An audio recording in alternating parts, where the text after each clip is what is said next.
Linnaeus University. Right? He's associate professor in economics, and then he has been working closely with us for many years, right? Several years already. He visited us almost every year from now, right? From like the past 3-4 years ago, and then we hoping that we are going to keep in touch and then with more collaboration with you guys and with Linnaeus University. All right.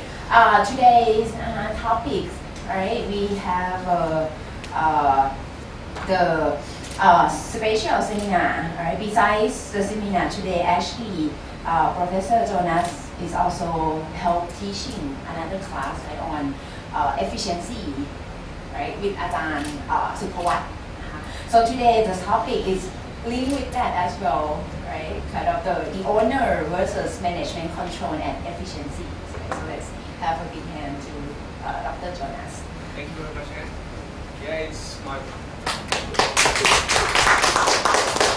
So it's I think 4 years that I've been here, and we wanted to do. Then it should be. Oh, yeah. Yes, I think it's 3 or 4 years that we have been coming here. And I'm starting. Another one. Okay.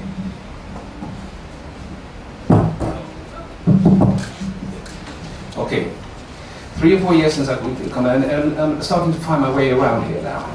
So I have no problem to finding from Thammasat from different places. This time I'm staying in Samshuk. In the north, and you're welcome up there if you like. Before I start on the seminar, I'm going to give you a brief introduction to Linnaeus University. And I would say that we are working to expand in collaboration, and hopefully that we can get funding through the scholarship for both teacher and staff exchange, Linnaeus Partner, that we are working on, and that will give us about 8 years of finance, so we really can come and go. And I was looking, and Thai students will do very good when they come over. Even Thai staff. Yeah, Swedish staff don't do that good. Okay, so just before I start here, I will give you a brief introduction to Linnaeus University. It could be a good starting point. So a little bit about myself then. Shane gave a brief introduction here, but I'm associate professor in economics and special advisor. I was until April special advisor for the Swedish National Audit Office in efficiency, productivity and econometrics. I finished there in 2018 and I'm working for the Inspectorate for Social Insurance, but also as special advisor for the Norwegian National Audit Office. It's not up there, it's not really up to date. Before that, I have been in the position, but so I've been working with administration. I've been with Dean, I've been head of the department, and 2013 I decided no more administration. So then I started to do research. Then I'm working also on policy evaluation. That was a masterclass I had last year, I think. And I'm working around in Europe with that.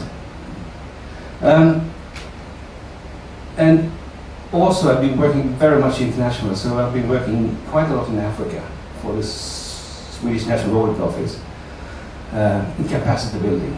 And this is ideas that I also have talked with Suphawat about, because we as economists, we have very much to provide for example, the Thai National Audit Office in terms of capacity building, in terms of consultancy contract and whatever. Performance audit is, according to me, two major things. It's efficiency, productivity of state-provided services, but also impact of policy.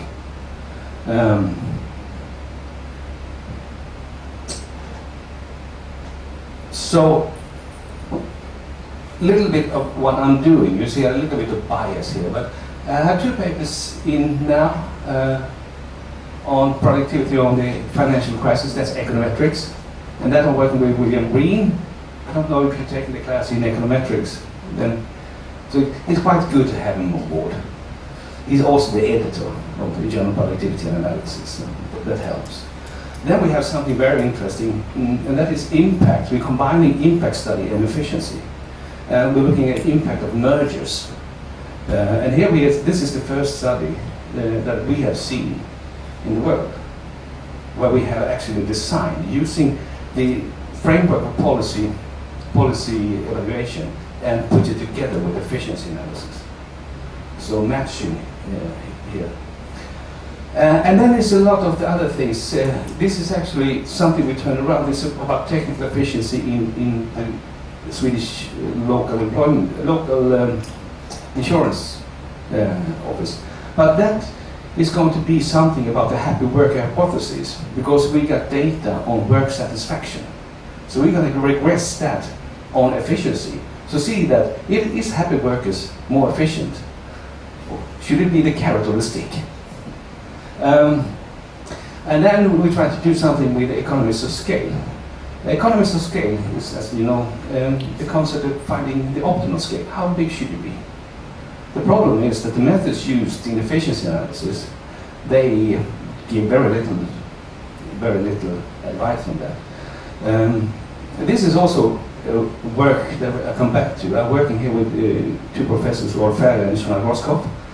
I just found out that Rolf Ferrer had 65,000 citations, so it's quite well cited. And then we have something that targeting to what I'm doing here today, some work that we do with Queensland University of Technology on data on Kenyan rice mills, and this is also what we're going to talk about today. Here we try to look at the impact of cultural aspect, grandfather's clause. You know, if you inherited something, then you need to keep the tradition going, and then you're stuck in the old technology. But if you coming as a freshman, then you look at this technology and say, well, I don't have any relationship to this grinding mill or whatever it is, so I throw it away and buy new equipment. And then we get huge variations in efficiency. The paper I'm going to talk about today is about this owner-operated and non-owner-operated rice mills. I choose this paper specifically because I see that this is topics that can be easily applied in Thailand. I was over at another department where in tourism, you say, okay, you have hotels, you have management-run hotels, you have family-run hotels. Okay, let's collect some data. Well, how do you model production? Well, there's a lot of studies on hotel efficiency. Let's target into that. That is, efficiency normally is efficient in a context. You know, we talked about it in class. Best in Sweden don't necessarily have to mean best in the world. So, so what we try to do here is to set up the Nordic championships for universities. And then we have something going on in Norway, which I also find very interesting, because here I, as an economist, are working with lawyers, I'm working with political scientists, and I'm working with sociologists. Why? Well, we need to understand, so we need to use qualitative methods to actually understand what we are measuring. And as economists, we are not very good at qualitative methods. We're not, at least I'm not trained in that. And then we do something of optimal scale, as I'm saying here. And I think that there's another author, Erwin Diebert, will join us here. And then we have something on efficiency in Swedish and Italian course. So you see here, there's quite a lot of things that is on efficiency. And for you students that's going to write thesis and whatever, pick one. You can do it in Thailand.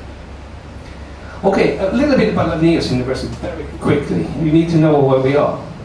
There is Sweden, and there is Linnaeus University, and down here is Thailand. So when I'm commuting here, so I'm commuting over there, and then I make a trip down here. So then I cover everything. But it's very easily accessible. You just fly into Stockholm, or you fly direct flight from Bangkok to Stockholm or to Copenhagen, and then take the train 2 hours. it is around 2,000 employees, 4,000 students. So that's half Thammasat, I think, right? 60,000 euro, something like that. But we are the sixth largest. Sweden is a small country. I mean, Bangkok have more population than Sweden. You have to understand that. And it's very long, 2,000 kilometers, and only 10 million inhabitants.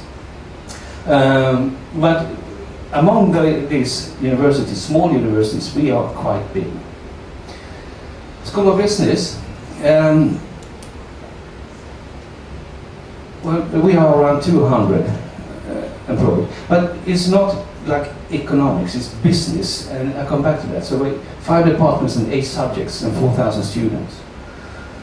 And we're the second largest in Sweden. And as for subjects, it's everything that you have in business administration, including law and also economics. So we have a business school. And for economics, we are around 6 professors, 12 associate professors, and 9 assistant professors. And for PhD students, everyone is fully funded, fully financed. So we don't have very much. It's not like we can enroll someone because you're interested or so. And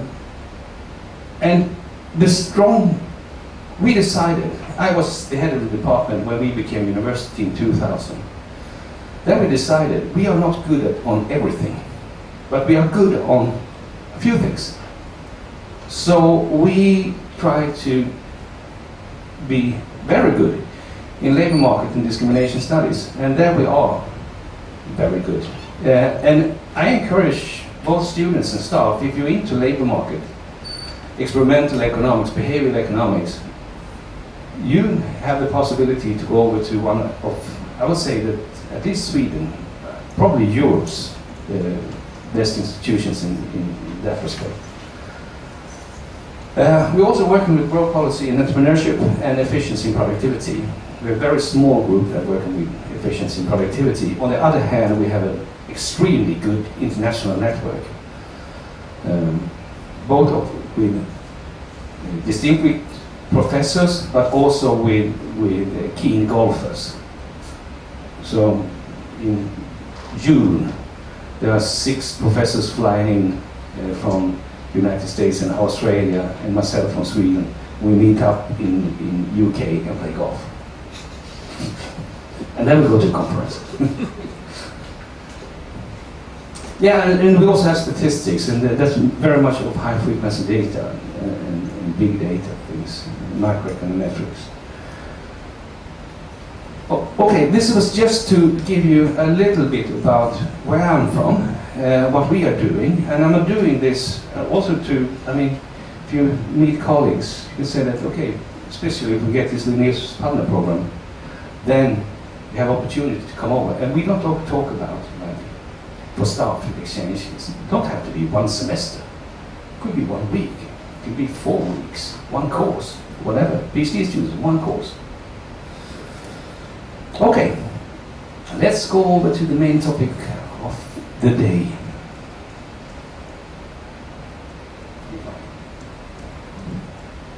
Can I open that?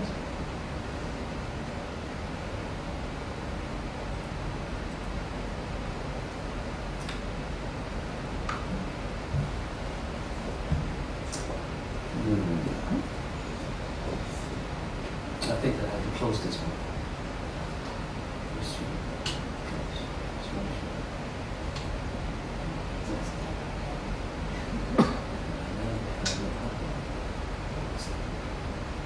Okay.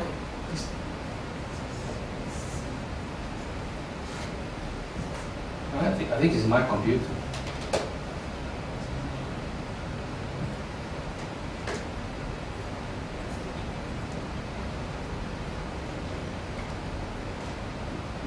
Let's do like this. We close this one. Then I talk about it. We just do that. And then we do that.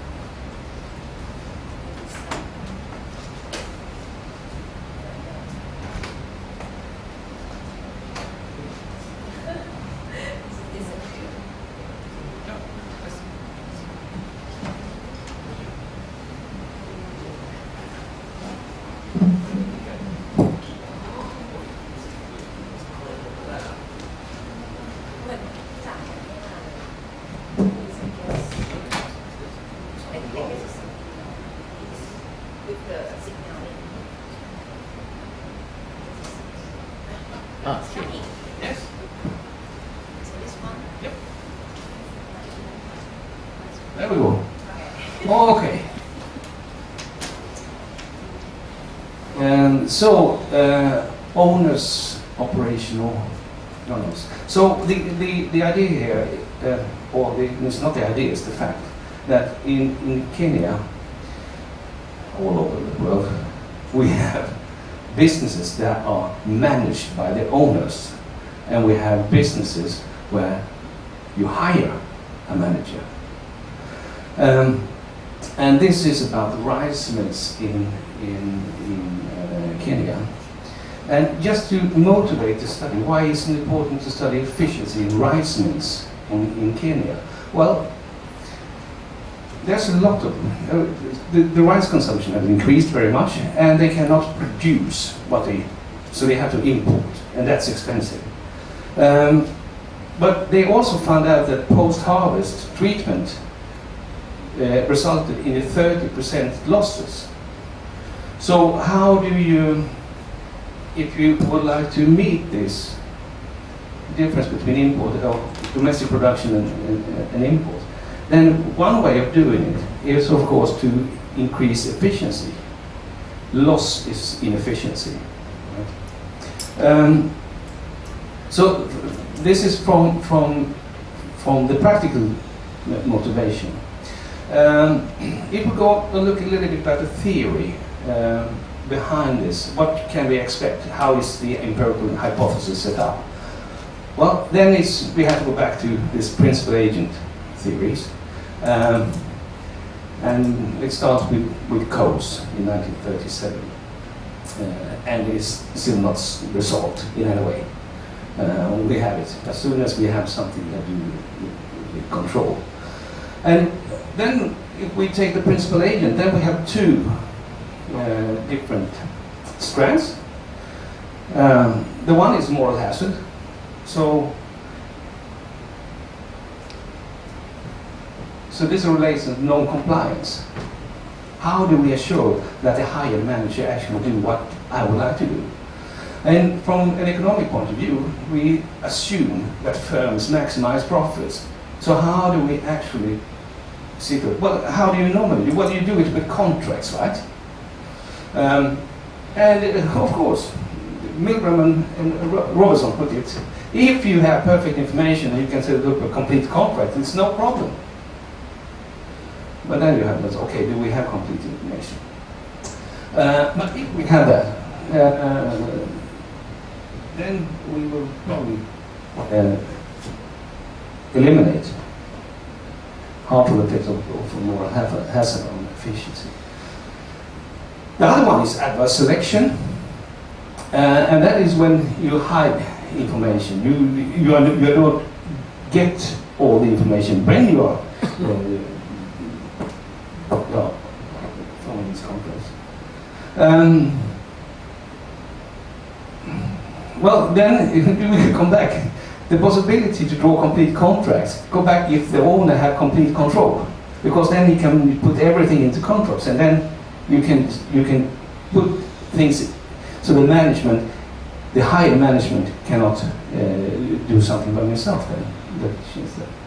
And then according to Alshian and Woodward, that if the owner himself operating, well, then there's no presence of adverse selection. But if the owner is not operating, we probably have some. So, based on both arguments of moral hazard and adverse selection, then it's the hypothesis that we are testing is that owners operated firms are more efficient than managed firms. But then I said that the objective for the firm that we assume is maximize profits. And that is everything here when we're talking about setting up complete contracts is about maximizing profits. But then we can scrutinize a little bit about it. We'll talk a little bit about the objective function. So there's studies, this is studies relating to much of family-operated businesses. So what they did was introduce a slack variable in the profit function. And what could this slack variable be? Well, it could be that this is a family-run operation, so we need to be everyone on board. Okay, what does that mean in terms of efficiency in production? Well, we increase labor beyond what is necessary. It could be altruism. It could be that I am supporting a neighbor or something like that. Okay, let your son or your daughter work in my firm because I'm running my firm. And that is to be nice to you. And I hope that you invite me to your next party. But it's not maximizing profit for the firm. It's something else in the utility function that change. So if my utility function changes and I put like altruistic behavior in that one, and then when I maximize profit, then I put a slack variable into my profit function. And then we have that there's actually empirical research here that are in line with this hypothesis. And if we go out and ask, if I go out and look around in shops here in Thailand, I see that they are overstaffed, many of them. It could be the labor regime, but it also could be the family-run business. And we have, instead of maximizing profit, we would like to have a decent living. And we are together, and that includes in my utility function, but it's not included in the profit, the strict profit function of the firm. And we actually, when we were interviewing firms about why are, this is a question for the Swedish government, why are firms not hiring subsidized employees? They get money. So we went out and asked about the motives for hiring. And then we find like altruistic motive. We are hiring this person because we like to be kind. And of course, lower the productivity or efficiency. So based on the theory, then we can have either, it could be, if we can set up complete contracts, then owner-run is more efficient. On the other hand, if we have slack in the profit function, then managed. Because we can think about management maybe are allowed to have altruistic motives when they're setting up. They are hired to run the firm. So if the owner then find out that he is hiring his family and take away profit from the owner, then I think that the owner will be a little bit mad. So what it turned out to be is, well, we have different theoretical explanations, but the proof is in the pudding. So we need to have some data and we need to look into that. What do previous studies say? Well, this is a small part. And this is studies that directly linking productive efficiency and ownership control. And all the studies that we found say that owner-controlled firms are performing more efficient than management.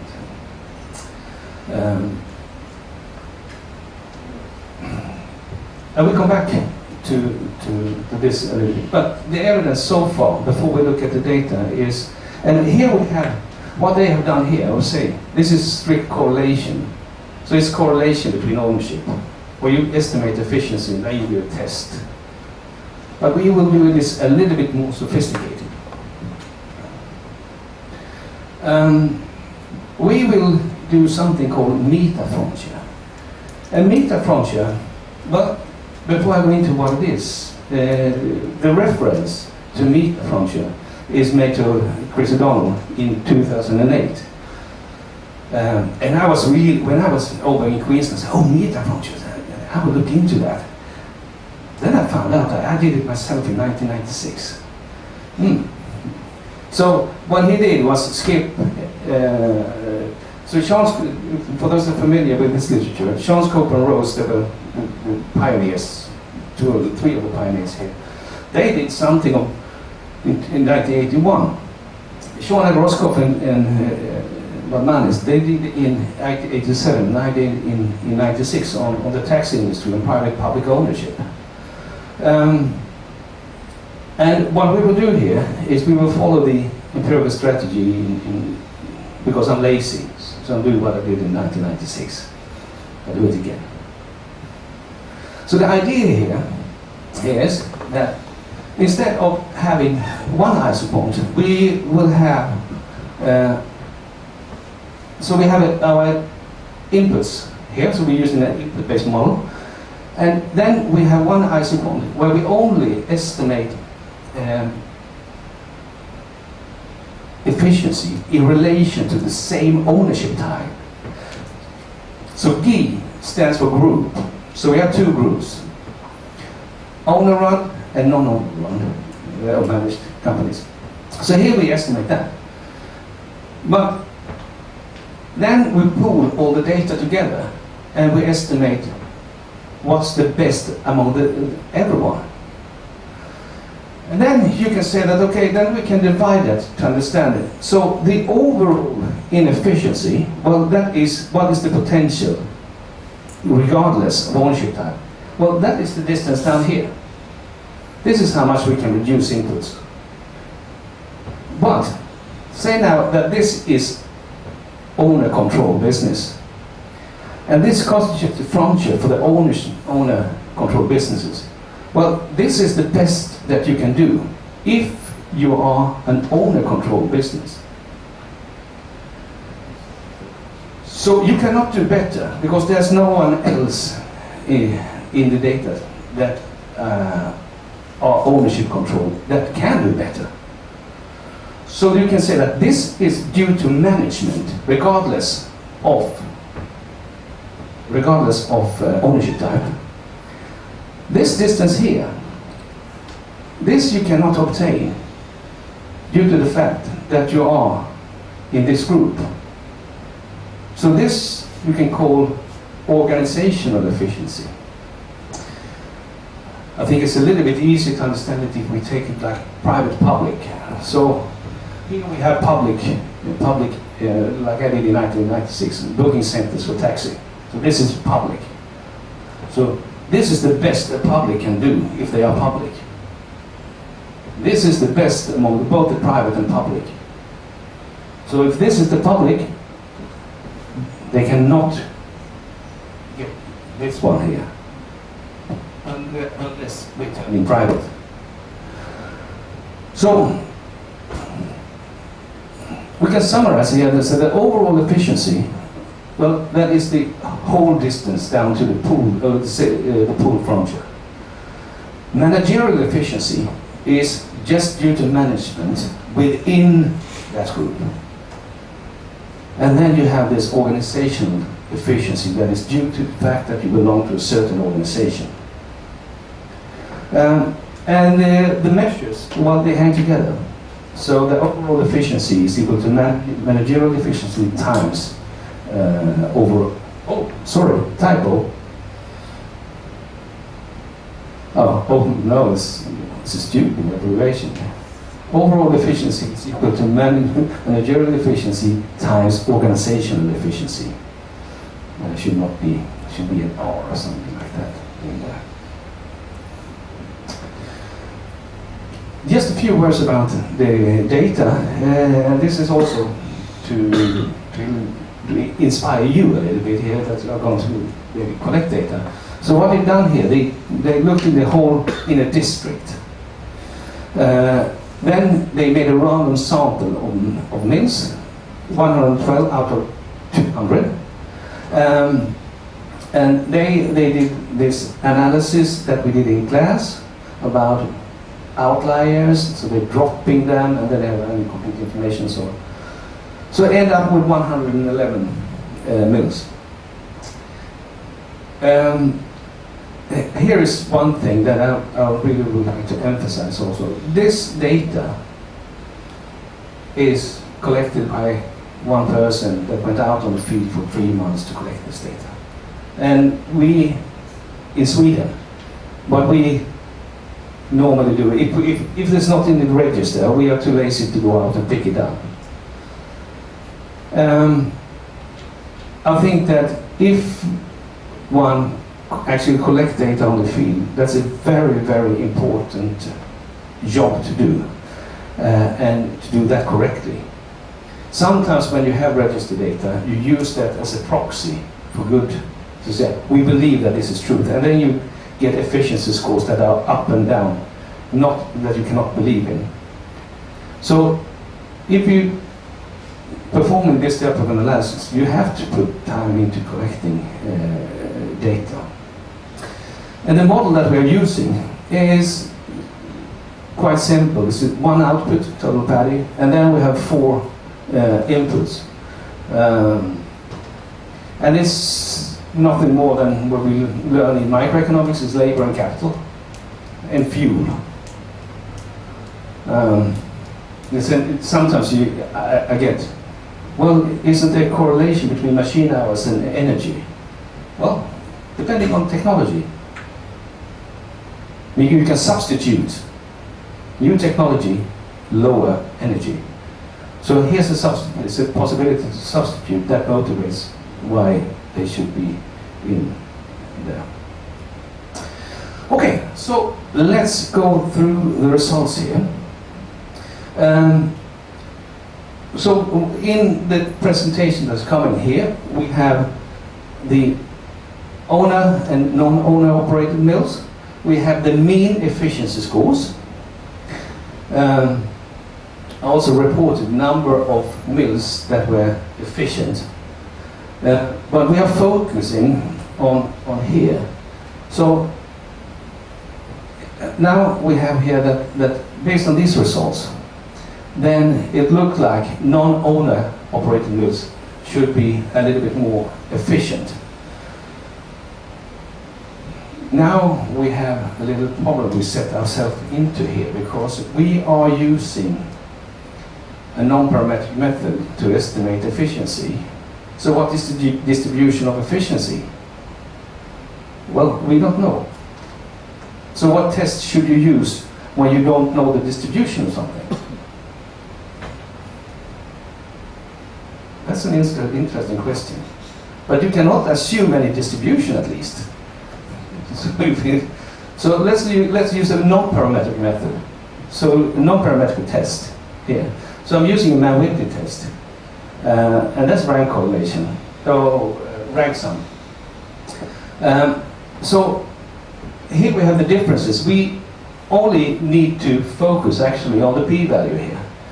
And then we can see that regarding overall efficiency, there's no differences here. No significant differences between ownership and owner-controlled and non-owner controlled. So that gave us not so much information. That could be that, going back to theory, well, some is moral hazard and some is about this profit function, but it evens out. And then we end up here. But as I said, we are a little bit more sophisticated than that, than previous studies. So let's now look at this management. Who is the best manager? Is it the owners or the non-owners compared to their peers? Well, then we don't have to test. You see, this is very similar.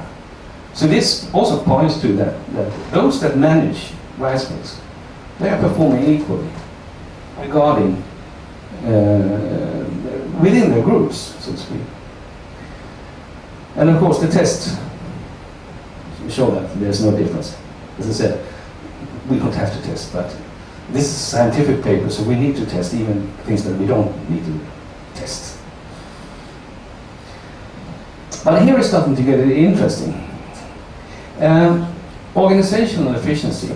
Well, now we're looking at the part that was not obtainable because you were.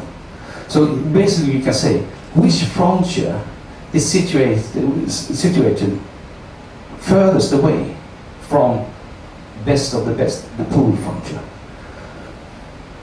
And here is something interesting, that owner-operated mills, their frontier is located further away from the pooled frontier for the best of the best, compared to non-operated mills. That's actually quite close. One means that it's the same. And when we test this, well, then we actually get some differences. So now we can say, well, we can elaborate the results that we had before. Say that, okay, overall, we don't find any differences between owner-operated and non-owner-operated. As managers, well, they are doing quite well. But within the organization, we find differences. And we actually find differences in favor of hired managers. And I think of, if we think about this rice mills, this is, except for 5 units, that's large operation. We have, the rest of the sample is small scale. And small scale, well, you can think about it, okay, then you have a small scale firm, or you have a small scale hotel. It could be a family-run hotel or family-run mill or whatever. And then we might have some altruistic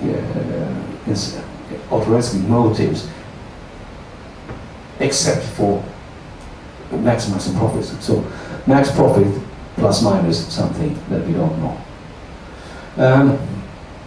So to sum up here is that the result indicates, as I said, that higher managers are performing a little bit better in the way that they are coming closer to the best of the best. So this also maybe gives some, or this at least can be understood in terms of the Singleton and Thornton paper here, that okay, if this is the case, then probably rice mills operators or owners, they have a profit function that include a little bit of slack. But we have not investigated. Then you need maybe to go out and use qualitative methods for that. There are also other studies in other fields. I'm citing here Patel. And this is a strand of literature that look at family-owned businesses. And this is, I mean, I made references to it before, but without mentioning. But that research don't explicitly measure efficiency like we have done in the literature that I referenced, but they have indications in the same way.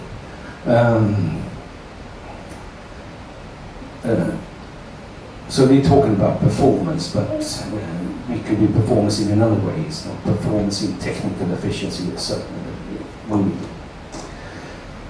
So that's for that.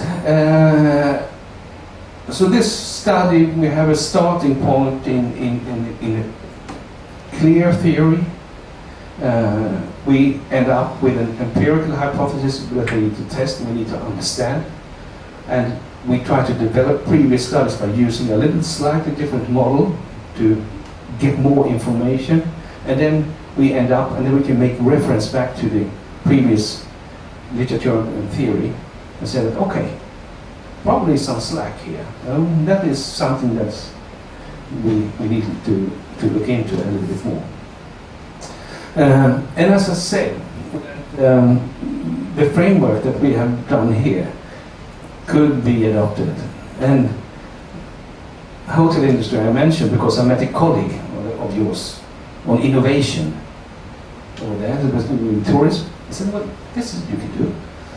I was in a conference where we had two researchers from Thailand, or one is expert in living in the United States, but they were talking about Thai chili. And Thai chili, as I understand it, then you can grow that with ecological and then you are supported by the government a little bit, or you can use poisons. And if you are using chemicals on the chili, then you probably get a little bit more harvest. If we look at policy here, we would like to evaluate that. Well, okay, use the meter functions. Chili farmers that are using, chili farmers that are receiving support. But as I said that there's several other areas, small-scale family-run businesses where this type of framework and type of theoretical setting can be used.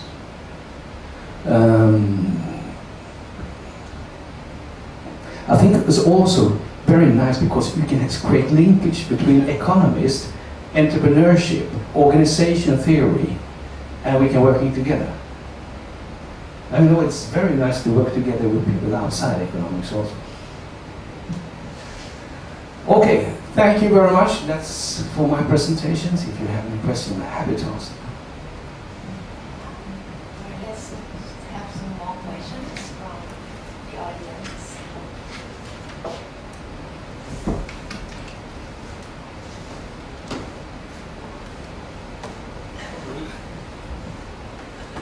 That's okay. I just want to make sure that I understand correctly that the first theory that say that there is moral hazards and adverse selection. So the owner operate will be more efficient. And then there is another theory that the owner had a problem of productivity because they hire people or altruists. So there's a conflicting theory. Yeah, yes, you can say that no matter what the empirical result points out, we can choose theory. No, that's it. Or you can say that, I think it would be possible because what we say in terms of moral hazard and adverse selection, the standard principal agent theory is that, okay, can we set up complete contracts? Then it's no problem. Because then the idea with complete contracts is that it doesn't matter. If we go away from that and say that, okay, what's the possibility to set up complete contracts? Well, then we have to look into what type of information that you need. And I think that what this slack thing in the profit function, well, that is, if that is not communicated to the higher manager, for example, that this is one of the motives,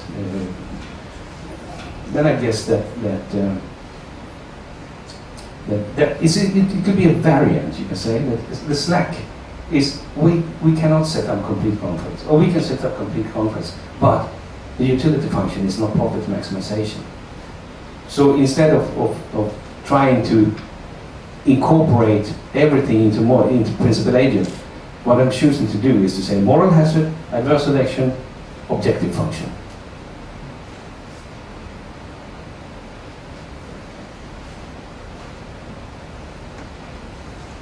Intuitively, how can you explain the result?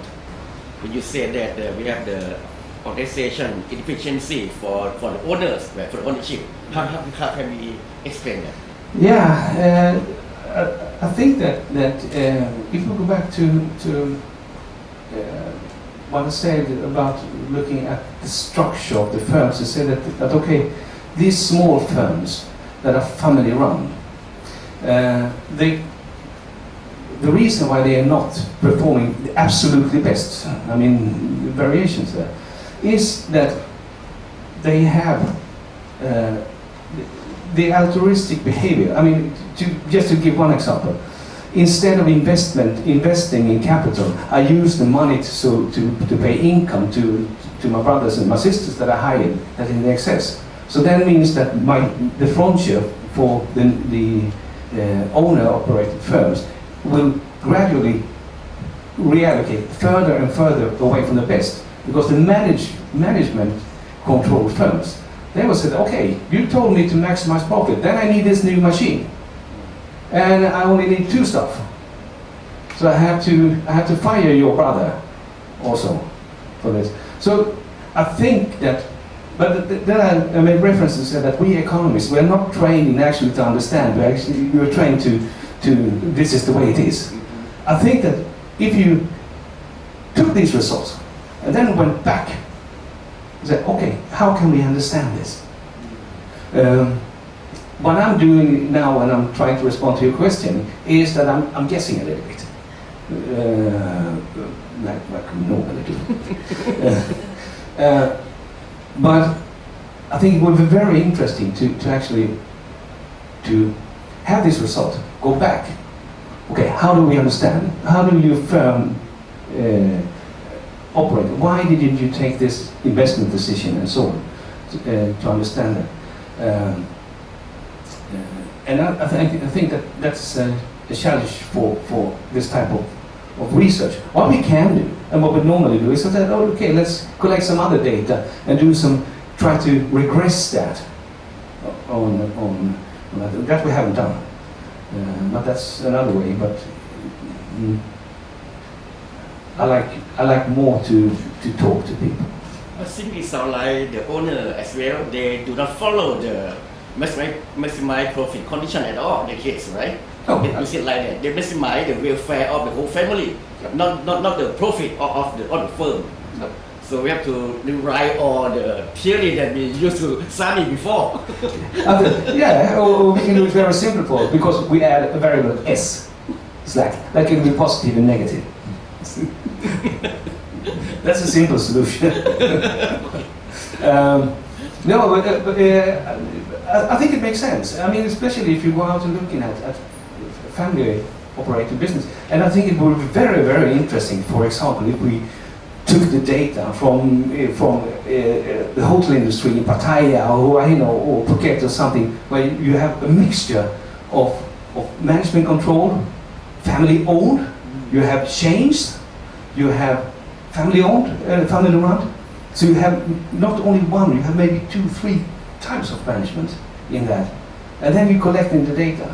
Having spent 3 months in Phuket collecting data, swimming in the morning. I can help you collecting data. Yeah, but I mean, and if you look at the research in combination tourism and economics, I had the possibility to be a part of one of these studies. I went through a little bit of the literature, not very much. I mean, there's a lot of things that we as economists can contribute to the research in tourism, but they can also contribute to us. But the collaboration there would be, and I think, as I said, this is option. This is also totally relevant for the economy. It's also relevant for the owners and how to organize. And also, I mean, as we said it, we don't maybe have to rewrite the theory, but we need to be aware of it. And most important, I think that also those that are running the operation, they need to be aware of it. That you are efficient because you hired your brother and your cousin. That's why you're inefficient. If you fire them, then you become inefficient. But do you want to do that? No, my utility function contains something else. It contains the family.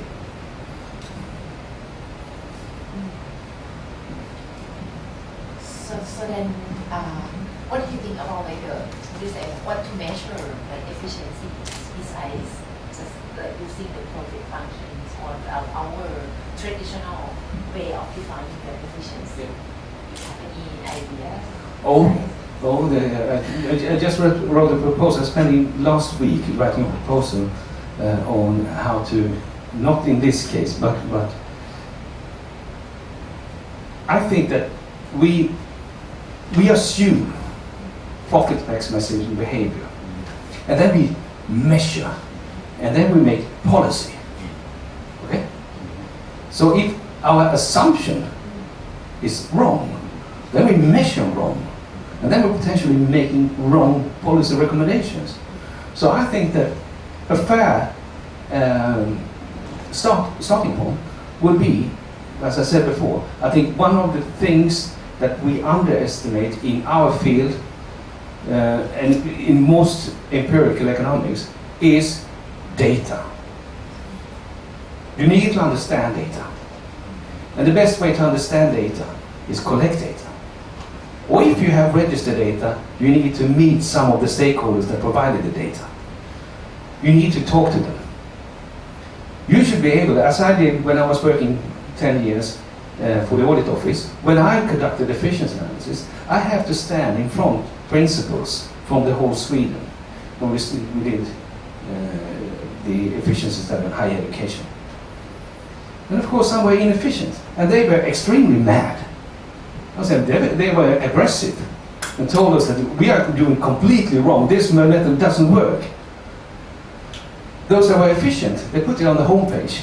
The audit office consider us to be efficient. Good. You have to deal with that. And also, when we are doing this Nordic study, I'm involved in that also, the Nordic. We have spent 1 year collecting data, harmonized data, make sure that everything is up to date. So your question here started with, do we need to change the objective function? No, maybe. If we are serious to do that, then we need to define a new objective function that includes the variables that are in the objective function. And that means not a subset. What we're doing now in efficiency analysis is that we assume, and of course, if this assumption is right, then we need data on inputs and outputs and prices. But of course we can change that one, and if it's important, then we should do that. Otherwise we should understand it.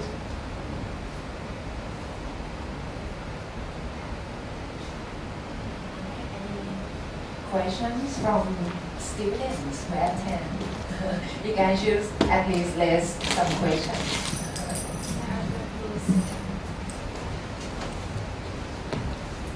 Thank you. My question is about methodology. You used here non-parametric approach, so, and also used SLAC. So is it a simplex method, or actually I'd like to know about this. What does it use? Okay, so I don't have any SLAC. There's SLAC coming out from. I don't put SLAC in the objective function when I'm computing this. So I think that you can use it. I mean, talking about algorithms for solving the LP problem here. Everything comes from simplex method, and there's variations of that. I think that we're using something called minus in this software. It doesn't matter so much. You need to have something that solves a linear programming problem. And simplex is perfect. So that works. Answer? Yeah.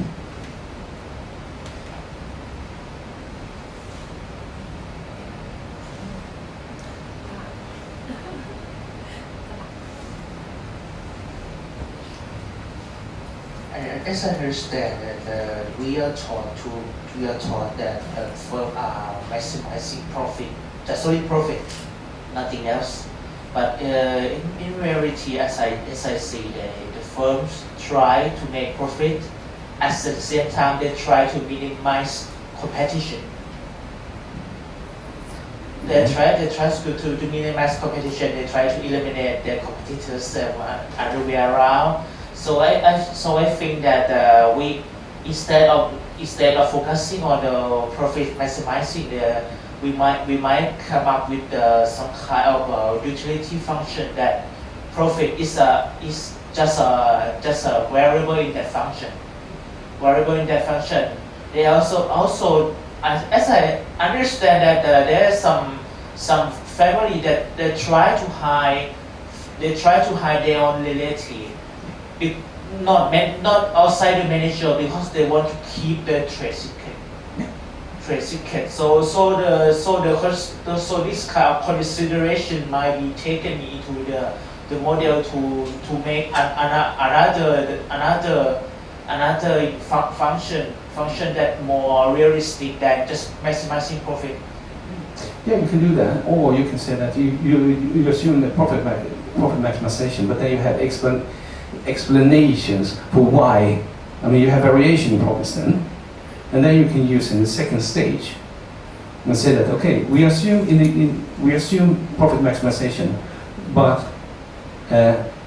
we instead of including we say that empirically, what you do is you're estimating everything assuming profit maximization, but in the second stage, then you allow for exogenous factors to influence this this measured efficiency score. So you get huge variations in the efficiency due to the fact that okay, it's not that we are using this.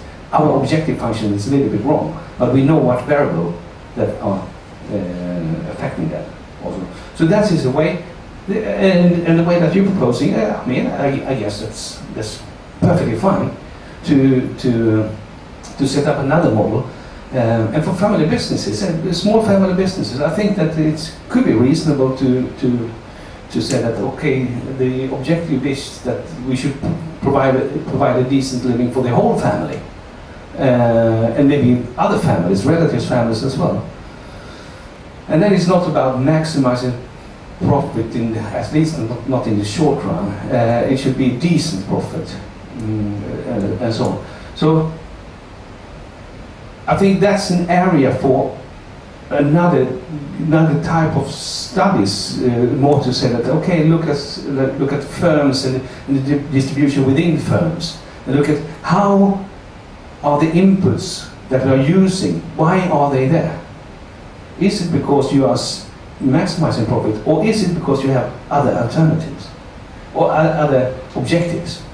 And I mean, that could be very interesting. I think that there's some things done on that if you look into the literature of family-run businesses. But I'm in favor of changing everything in objective functions. The problem is that when you try to publish something, then you say, oh, no, that is wrong. You need to have very strong argument for changing the basic economics model.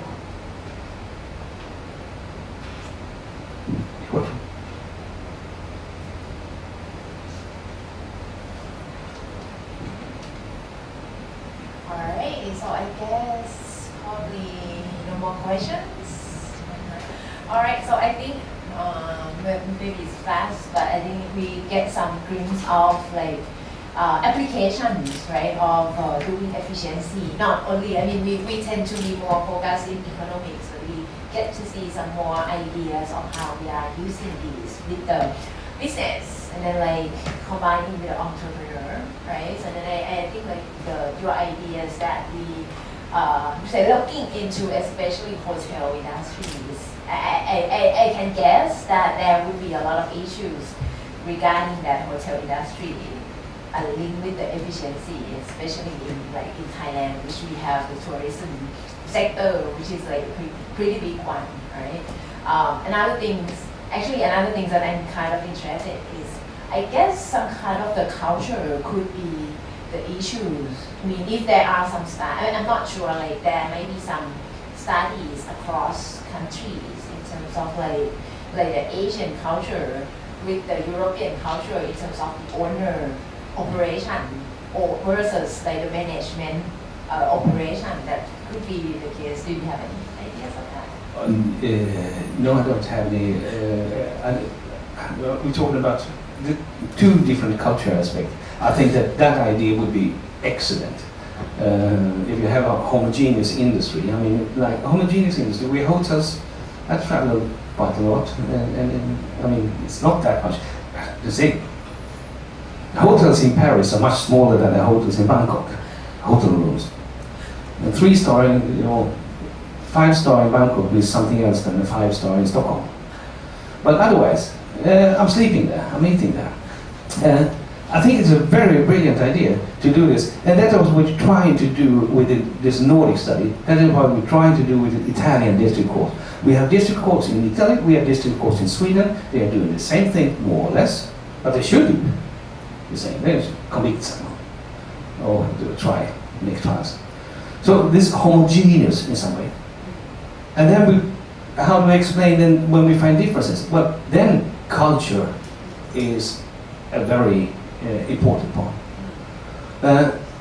And this is a very nice way of linking, so that okay, the Asian business model and European business model, who's providing the most efficient.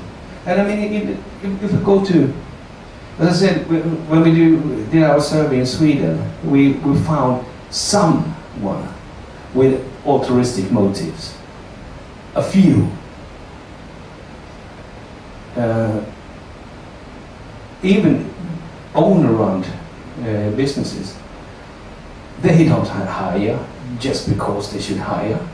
You have to do something, and you should have maybe instead of hiring someone who's working with finance, I hire my son because he or my daughter because he or she is very good at finance, and she's had 4 years of university studies or something like that.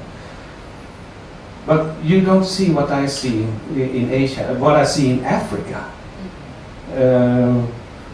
I mean, then we're talking about business, we're talking about profit function. But profit, they don't know what profit is. It's to survive. And how do we survive? But I think it's excellent.